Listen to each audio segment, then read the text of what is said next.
शुक्रवारी ना अभिच्या शाळेत दिंडी सोहळा होता, त्यामुळे त्याला असं रेडी होऊन जायचं होतं, लवकर जायचं होतं, त्यामुळे त्याचं पटपट आवरून दिलं.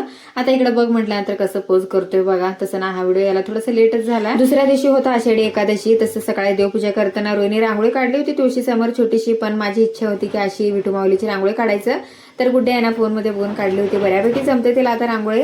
त्यानंतर बघा मला ना करायचं होतं आज खिचडी. तसं उपवास कोणाचा नसतोय, पण आता सगळ्यांना आवडते घरात, म्हटलं चला करूयात म्हणून ना केलं होतं. आमच्या घरात मला सोडलं ना बाकी सगळ्यांना शाबू आवडते, त्यामुळे भरपूरच केलं होतं मी.